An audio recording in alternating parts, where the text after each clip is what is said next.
오늘 함께 은혜 나누실 말씀은 여호수아 20장 1절에서 6절 말씀이 되겠습니다.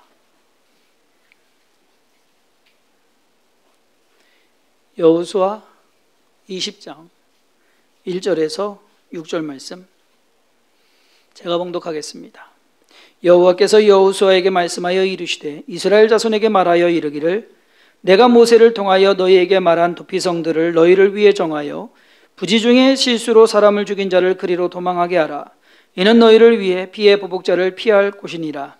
이 성읍들 중에 하나에 도피하는 자는 그 성읍에 들어가는 문 어귀에 서서 그 성읍의 장로들의 귀에 자기의 사건을 말할 것이요 그들은 그를 성읍에 받아들여 한 곳을 주어 자기들 중에 거주하게 하고 피의 보복자가 그의 뒤를 따라온다 할지라도 그들은 그 살인자를 그의 손에 내주지 말지니 이는 본래 미워함이 없이 부지 중에 그의 이웃을 죽였음이라. 그 살인자는 회중 앞에 서서 재판을 받기까지 또는 그 당시 대제사장이 죽기까지 그 성읍에 거주하다가 그 후에 그 살인자는 그 성읍 곧 자기가 도망하여 나온 자기 성읍 자기 집으로 돌아갈지니라 하라 하시니라. 아멘. 여호수아는 이스라엘의 모든 지파들이 땅을 분배받고 난 후에서야 자기의 분깃을 받게 되었습니다. 그 일로 이제 모든 땅 분배는 끝이 납니다. 그런 후에 오늘 여호수아 20장에 도피성을 정한 일이 기록되어 있습니다. 도피성 한자로 하면은요 달아날 도자에다가 피할 피자를 써서 도망쳐서 숨는 곳을 가리켜서 도피성이다 라고 합니다. 도피성은 부지 중에 살인한 자가 피살자의 가장 가까운 형제나 친지로부터 이 피의 보복을 피하기 위해서 그리고 생명을 건지기 위해서 도피할 수 있도록 피해서 숨을 수 있도록 마련된 성읍입니다. 오늘은 이 도피성에 대해서 그 제도와 의미를 좀 생각해보고 우리의 삶 가운데 적용해 보기를 원합니다. 이 도피성을 알기 위해서는 민수기 35장과 여호수아 20장을 같이 읽어야 됩니다. 민수기 35장 오늘 숙제입니다. 집에 가셔서 민수기 35장을 한번 쭉 읽어보시면 오늘 설교한 내용의 복습을 하시게 됩니다. 그냥 제가 간단하게 먼저 말씀을 드리겠습니다. 민수기 35장의 내용을 보면 하나님께서는 모세로 하여금 이스라엘 백성이 이제 가나안 땅에 들어가게 되거든 도피성을 정하라고 말씀하십니다. 이게 새로운 것이 아니라 하나님께서 이미 가나안 땅에 들어가기 전에 모세에게 명령하신 일입니다. 이 도피성은 부지 중에 살인한 자가 피하는 곳입니다. 도피성에 피한 자는 정당한 재판을 받기까지 보호를 받게 됩니다. 반면에 고의로 살해한 자, 그러니까 부지중이라는 것은 실수로 어떠한 그 사고로 인해서 살인을 그러니까 다른 사람을 죽인 그러한 경우가 되는데 고의로 또는 보복하기 위해서 안갚음을 가지고 아니면 이것이 계획된 그러한 살인이다 하면은 보호를 받지 못합니다. 살인자는 재판을 받아서 무죄가 되기까지 집으로 돌아가지 못합니다. 그가 만약에 임의로 그 도피성을 나와서 다니다가 피해 보복자, 즉 죽은 사람의 형제나 가족이 그를 죽이게 되면 만나서 죽이게 되면 그 가족 또한 무죄가 됩니다. 살인자가 집으로 돌아갈 수 있는 방법은 재판을 받고서 무죄가 돼서 돌아가거나 또 다른 것은 그 당시에 대제사장이 죽는 것입니다. 이게 또 특이합니다. 그 당시에 대제사장이 죽게 되면 이 사건은 무효가 되어버립니다. 그래서 어떻게 됐든 상관없이 이 사람은 자기 집으로 돌아갈 수가 있게 됩니다. 그러니까 대제사장이 나이가 많아가지고서 들어가자마자 죽으면 빨리 집에 갈 수 있는 거고요. 대제사장이 나이가 젊어가지고서 자기가 다 죽을 때까지 안 죽을 수도 있다라는 것입니다. 자, 하나님께서는 실수로 살인을 한 사람의 생명을 보호하기 위해서 도피성을 정하도록 하셨습니다. 그리고 그 도피성은 레위인들의 성읍입니다. 그러니까 다른 지파들에 속한 것이 아니라 레위인들에게 사는 성읍을 주는데 그 성읍 중에서 도피성을 정하신 것입니다. 이 도피성의 수와 숫자와 위치는 요단 동쪽의 3곳 그리고 요단 서쪽 즉 가나안 땅 안에 3곳 해서 6곳이 됩니다. 전승에 의하면 도피성으로 향하는 길에는 도피성이라고 해서 팻말이 이정표가 눈에 띄게 이제 사람들이 알 수 있게끔 길목에 설치되어 있었고 그 길 또한 넓게 닦여져 있어서 쉽게 갈 수 있도록 했다고 합니다. 그리고 도피성에는 모든 생필품이 다 이미 갖추어져 있어가지고 누가 어느 때에 들어오든지 살아갈 수 있게끔 그렇게 준비가 되어 있었다고 합니다. 뿐만 아니라 이 팔레스타인 지역 어느 지역에서도 하룻길 만에 갈 수 있도록 도피성이 위치해 있습니다. 자, 그 도피성의 위치를 좀 보면은요, 지도를 좀 참고를 하기 위해서 봤습니다. 민수기 35장에는 그냥 동서로 나누어서 도피성을 정하라라고 말씀만 있는데 이 오늘 우리가 읽은 여호수아 20장 7절에서 그 다음 절 7절에서 9절에는 이 도피성의 위치를 말하고 있습니다. 맨 먼저 이제 요단강 서쪽에 이쪽으로 해서 제일 위에 납달리 지파 내의 경내에 있는 갈릴리 산지의 게데스라는 곳이 가장 위에 있고요. 그 밑으로 쭉 내려오면은 이쪽 바닷가 쪽으로 에브라임 지파에 속한 세겜이라는 지역이 있습니다. 그리고 더 밑으로 내려가서는 유다 지파에 속한 헤브론의 도피성이 이쪽 요단 서쪽으로 3개가 있습니다. 그리고 요단 동쪽으로 가면 가장 밑에 루벤 지파에 속한 베셀이라는 곳이 또 있고요. 그 위로 또 이제 쭉 올라가면 갓 지파에 속한 길르앗 라못이 또 거기에 또 도피성이 있습니다. 가장 또 요단 동쪽 위에는 므낫세 지파에 속한 골란이라는 지역이 도피성이 이렇게 6군데에 자리 잡고 있습니다. 그러니까 동서로 그리고 북쪽으로 가운데 남쪽으로 해서 골고루 도피성이 정해진 것을 볼 수가 있습니다. 자, 됐습니다. 도피성에 대한 대략적인 설명은 이 정도로 하고 그 의미에 대해서 한번 우리가 생각을 해보도록 하겠습니다. 첫 번째로 이 도피성은 하나님이 만드신 제도다라는 겁니다. 하나님께서는 아브라함을 택하신 이후부터 이스라엘 백성들이 민족을 이루고 나라를 형성하기까지 큰 민족을 이룬 것은 애굽에서 이루게 됩니다. 노예 생활을 하면서 430년의 노예 생활 속에서 큰 민족을 이루게 됩니다. 그리고 그 민족이 출애굽해서 가나안 땅에 정착하고 나서야 그제서야 한 나라를 형성하게 됩니다. 그러한 시간을 지내면서 하나님께서는 하나님이 이스라엘 백성들에게 법을 주십니다. 규정을 주시고 그 중에서 가장 이스라엘 백성들만이 가지고 있는 독특한 그러한 법이 뭐냐? 처음 등장으로 한다면은 할례 받는 것이 이스라엘 백성들의 가장 독특한 율법 중에 하나입니다. 이스라엘 백성들은 태어나자마자 8일 만에 남자는 할례를 행해야 됩니다. 이것이 전통이고 율법이고 그리고 혈통을 이야기하는 그 민족성을 이야기하는 어떻게 보면은 그 민족의 특징, 표징이 되는 것입니다. 그러므로 할례는 유대인들이 가지고 있는 그들만이 가지고 있는 다른 사람 저기도 하겠지만은 어쨌든 그 민족은 꼭 해야만 되는 그것이 할례였습니다. 그 외에도 레위 지파를 구분한 것도 다른 지파들과 구별해서 종교적인 일, 하나님의 성막에서 섬기고 그 일을 감당하게 하는 그것 또한 이스라엘 백성들만이 가지고 있는 그 나라만이 가지고 있는 특징입니다. 11조를 드리는 것도 마찬가지입니다. 다른 민족에서 다른 종교가 11조를 드리는 것을 모르겠습니다. 다른 종교는 어떻게 하는지. 그런데 이 유대인들만큼은 이스라엘 민족은 11조를 하나님께서 드려라 라고 왜? 이 모든 제도가 같이 어우러지거든요. 레위인을 구별한 것과 그리고 11조를 드리는 것과 그리고 그 11조를 통해서 하나님을 섬기는 마음을 표현하는 그것이 유대인들만 있는 이스라엘 백성들만이 있는 그러한 다른 나라에서는 찾기 쉽지 않은 하나님께서 정하신 제도가 됩니다. 안식일을 지키는 것도 그렇습니다. 다른 민족들이 없는 안식일을 구별하여 지키는 것 이것 또한 하나님께서 이스라엘 백성들에게 지키라고 지금까지도 지킵니다. 여러분들 성지순례 가면은요, 토요일 날이 안식일이거든요. 그날은 호텔을 가면 유대인들이 타는 엘리베이터가 있고 외국인이 타는 엘리베이터가 있습니다. 외국인이 타는 엘리베이터는 버튼 누르고 타면은 층마다 자기가 가는 층 누르면 되는데 유대인들은 이것이 1이 됩니다. 누르면 안 됩니다.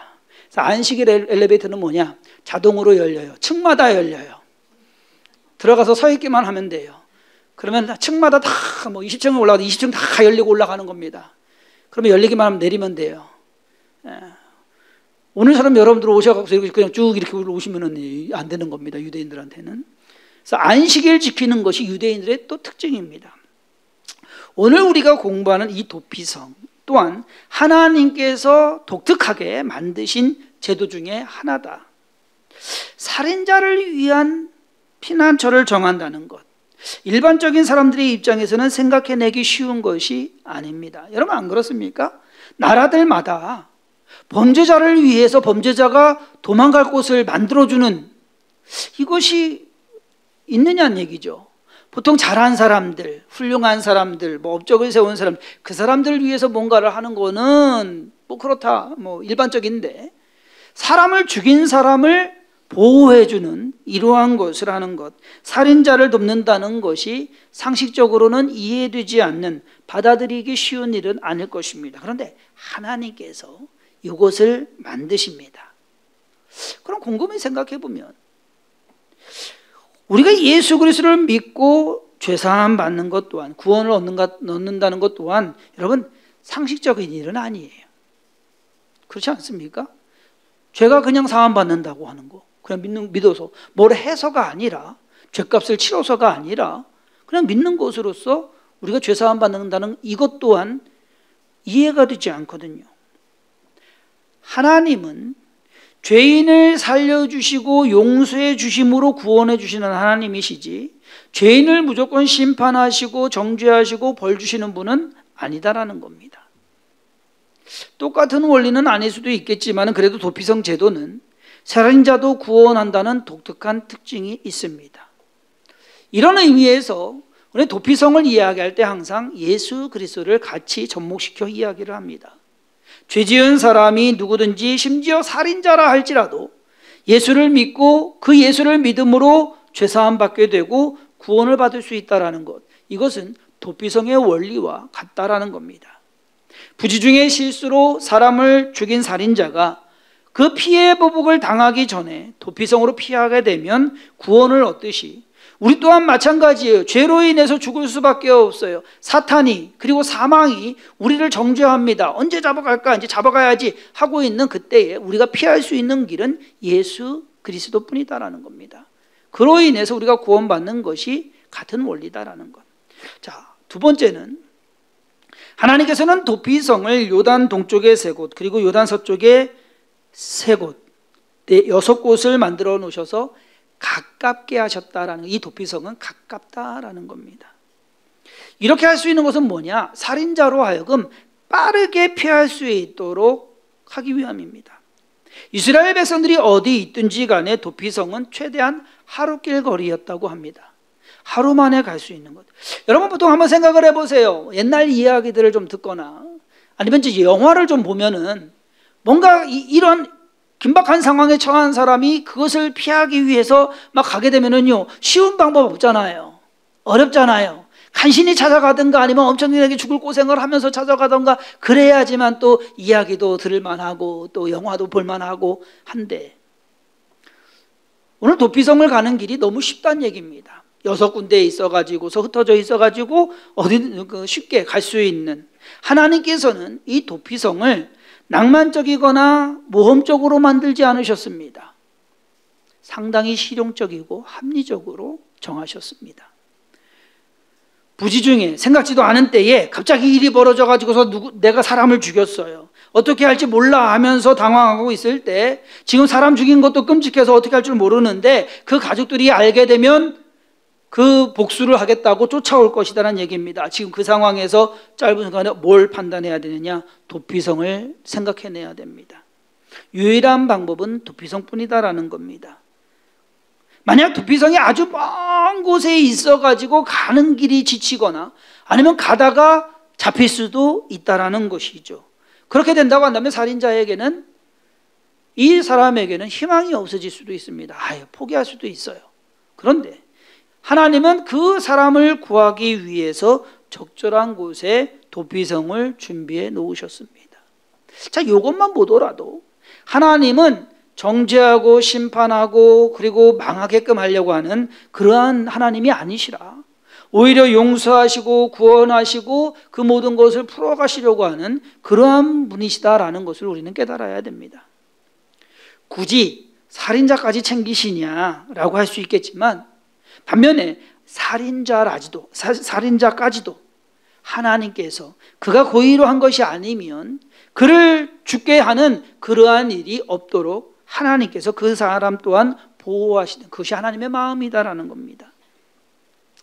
자, 도피성의 거리가 가깝다라는 것은 뭐냐?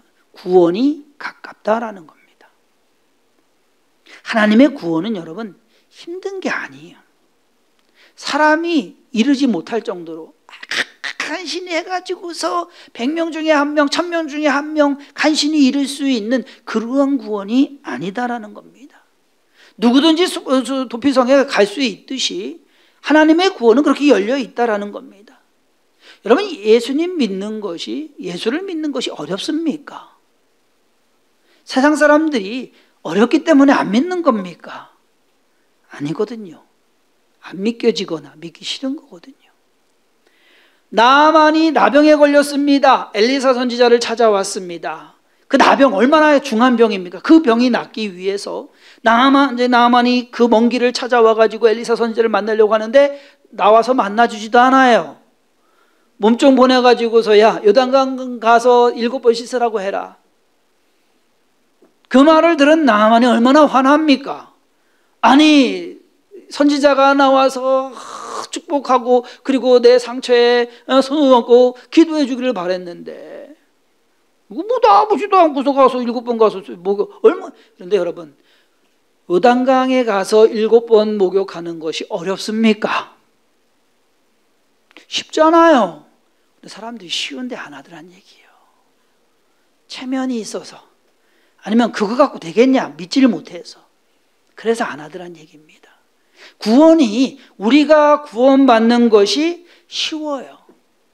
하나님이 아주 쉬운 방법을 제시해 주셨습니다. 십자가, 예수 그리스도의 십자가, 예수 그리스도를 통한 구원을 하나님이 딱 주셨는데 너무 쉬워요. 근데 사람들이 안 믿어요. 그러니까 구원은 가깝습니다. 하나님께서 도피성을 가깝게 그렇게 여러 군데 만들어 놓으신 것은 모든 사람들이 다 갈 수 있도록, 쉽게 갈 수 있도록. 구원도 마찬가지예요. 우리의 구원 쉽습니다. 믿기만 하면 되는 것, 어려운 게 아니에요. 자, 세 번째, 도피성의 특징과 의미는 누구든지 갈 수 있다라는 겁니다. 민수기, 아까 35장 말씀드렸죠. 민수기 35장 15절에 의하면 이 6 성읍은 이스라엘 자손과 타국인과 이스라엘 중에 거류하는 자의 도피성이 되리니 부지 중에 살인한 모든 자가 그리로 도피할 수 있으리라. 여러분, 하나님께서 율법을 정하시는데, 법을 정하시는데, 이 도피성에 대해서 법을 정하시는데, 하나님은요 이스라엘 백성을 택하시고 선민 택하시고서 다른 민족과는 어울리지도 말라라고 하나님께서 말씀하셨거든요. 결혼하지 말고 그들과 어울리지 말고. 그래서 그들은 철저하게 자기 민족만을 이야기를 합니다. 그런데 하나님께서 참 희한하게도요 도피성에 대한 규정을 정하시면서 사람을 구별하지 않으십니다. 차별하지 않으십니다. 모든 사람, 부지 중에 살인한 모든 사람 누구든지 이스라엘 백성이든지 아니든지 상관이 없다라는 겁니다. 다 와라. 대부분의 나라들의 법은 그 적용함에 있어서 자국민과 외국인을 구분하고 그리고 차별합니다.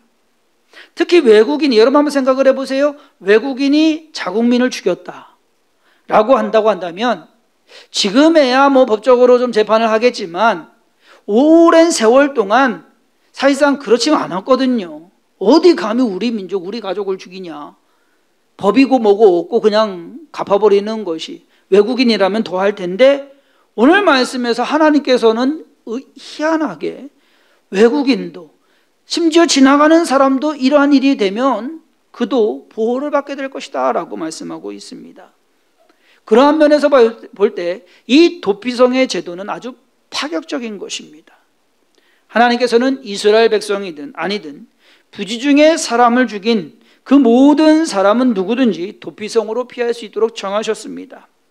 하나님께서 정하신 법이기 때문에 이스라엘 백성들조차도 이것을 개정하거나 어길 수가 없다라는 것이죠. 그렇지 않겠습니까? 마찬가지로 예수 그리스도를 통한 구원, 이것 또한 파격적인 겁니다. 유대인들을 위한 것이 아니라 유대인과 헬라인, 유대인과 이방인들을 위한 모든 영원 인류를 위해서 예수 그리스도를 믿으면 구원을 얻게 된다는 것, 이것이 바로 하나님의 뜻이고 하나님의 방법이고 거기에 하나님의 성품이 내포되어 있다라는 겁니다. 심판을 그리고 정죄를 그리고 형벌을 원하시고 좋아하시는 그러한 하나님이 아니라, 벌 주시기를 좋아하는 하나님이 아니라 오히려 은혜를 베풀고 용서를 주시며 생명을 구하기를 원하시는 그것이 바로 하나님의 뜻이다라는 것. 자, 도피성 제도에서 우리는 지금 예수 그리스도를 통한 하나님의 구원의 원리를 알게 됩니다. 그랬을 때 알아야 될 것이 있습니다. 여러분 한번 생각을 해보세요. 이스라엘 백성이라고 한다면, 아니 그곳에 체류하는 잠깐 지나가는 사람이라고 할지라도 도피성에 대해서 알고 있는 것과 모르는 것은 차이가 있을 겁니다. 그렇지 않겠습니까? 그러면 당연히 알고 있어야겠죠. 자기가 고의로 또는 악의로 살인을 하지 않는 한, 말 그대로 부지 중에 실수로 뭔가 살인을 하게 되거나 일이 벌어진다고 한다면 그 누명을 벗길 일은 쉽지가 않습니다. 그랬을 때 도피성으로 피하는 것입니다. 그렇기 때문에 어디에 도피성이 있는지 알아두는 것이 필요하더라. 미국에서요, 이 데스밸리라는 곳이 있습니다. 애리조나하고 이쪽 캘리포니아하고 사이에 있는 데스밸리라는 곳이 있는데, 이름 자체가 죽음의 계곡이에요. 아무것도 없어요. 그러니까 그곳을 이제 자동차로 여행을 하잖아요. 그러면 항상 이렇게 체크하고 있어야 되는 게 있어요. 뭐냐? 내 자동차에 기름이 얼마 있느냐? 그리고 다음 주유소까지는 몇 마일이냐? 요거 안 하다가는 큰일 납니다. 길 한가운데 서서 지나가는 사람도 없어요. 큰일 나요. 그러니까 항상 그것이 바로 도피성이거든요. 해외여행을 나가면, 여러분 해외여행 나가보셨죠? 비행기 타고 갈 때는 핸드폰 끕니다. 비행기에서 내리자마자 이제 핸드폰 켜요. 그러면 어떻게 됩니까? 다다다다다다다 문자가 싹 들어옵니다. 문자 들어오는 것 중에 처음 들어오는 게 뭐냐면 대부분 통신사 문자 들어옵니다. 영상통화 얼마, 음성통화 얼마, 문자, 장문 문자 얼마, 그리고 뭐 단문 받는 거는 공짜입니다. 거의 대부분 모든 나라가. 그런 거. 그 다음에 들어오는 것이 그 나라에 어떠한 일이 생겼을 때 영사관이나 대사관 연락처가 들어옵니다. 요 전화번호는 여러분 여행 끝날 때까지는 소지하고 계셔야 됩니다. 왜? 이것이 여러분들의 도피성입니다. 어떠한 문제가 발생했을 때 피할 수 있는 것, 여러분들을 보호해 줄 수 있는 것 꼭 알아두셔야 되는 거거든요. 그렇듯이 그거 문자 삭제하고서 일이 잘못되면은 큰일 나거든요. 그러한 문제. 다른 나라를 여행할 때 그 나라만의 독특한 문화나 법을 또 알아야 됩니다. 저도 안 가봤지만 싱가포르 같은 경우에는 법이 상당히 세요. 침 한번 잘못 뱉었다간 큰일 나요. 그런 나라도 있으니까 알아두어야 되는 것. 도피성이 마치 그런 겁니다. 알아둬야 되는 것. 그러면 우리의 삶 속에서의 도피성은 예수 그리스도라는 얘기예요. 뭔가 문제가 있고 뭐 어려움이 있고 할 때 우리가 생각해내야 되고 우리가 피해야 될 곳은 주님이다라는 겁니다. 우리가 그것을 알고 있어야 된다라는 것. 여러분들의 삶 속에서 힘들고 어려운 문제들, 아니면 억울한 일들, 이 모든 일들이 다 있을 때, 여러분들이 해결할 수 없는 그러한 것이 있을 때 주님께 피하시기를 바랍니다.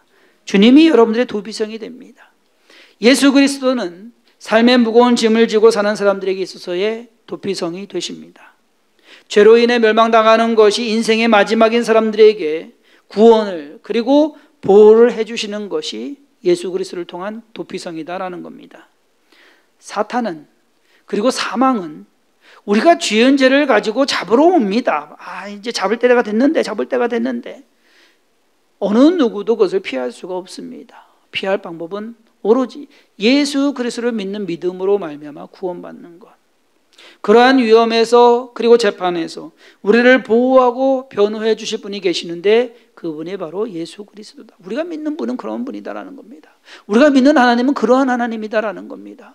우리를 힘들게만 하고 어렵게만 하고 또 그 모든 것을 이루기 위해서 고생하도록 만드시는 분이 아니라 쉬운 것으로 누구든지 모든 사람을 포용하고 구원하고 또 보호하고 인도해 주실 분, 그러한 분을 믿고 가는 것이 우리의 신앙생활이다라는 것을 늘 명심하셔서 삶에 있어서 힘들고 어렵더라도 포기하지 마시고 또 낙심하지 마시고 끝까지 힘을 내며 살아가시는 모든 성도님들 되길 주님의 이름으로 축원합니다. 기도하겠습니다. 하나님께서 우리를 사랑하시고 우리를 인도하셔서 오늘에 이렇게까지 살아가게 하심을 감사드립니다. 삶에 힘들고 어려운 문제들이 많이 있습니다. 어떻게 할까? 우리의 힘으로 할 수 없기에 주님으로 의지합니다. 우리의 도피성이 되시며 우리의 피난처가 되시기 때문입니다. 세상 사람들은 믿지 못합니다. 마치 나아만이 요단강 가서 7번 신선을 낫겠냐? 내 체면에 그거 할 수 있겠냐? 그렇게 하는 것처럼 주님을 믿지 않습니다. 우리는 주님을 믿고 따르는 자들입니다. 주님께 가면 모든 것이 가능합니다. 우리를 품으시고 우리를 도우시고 우리를 보호하실 주님을 바라보고 나아가게 하시고 그 안에서 두려워하지 아니하며 낙심하지 아니하며 끝까지 힘을 내고 살아가는 우리의 삶이 되게 하여 주옵소서. 오늘도 함께하며 인도하심을 감사드렸고 예수님의 이름으로 간절히 기도했사옵나이다. 아멘. 아멘.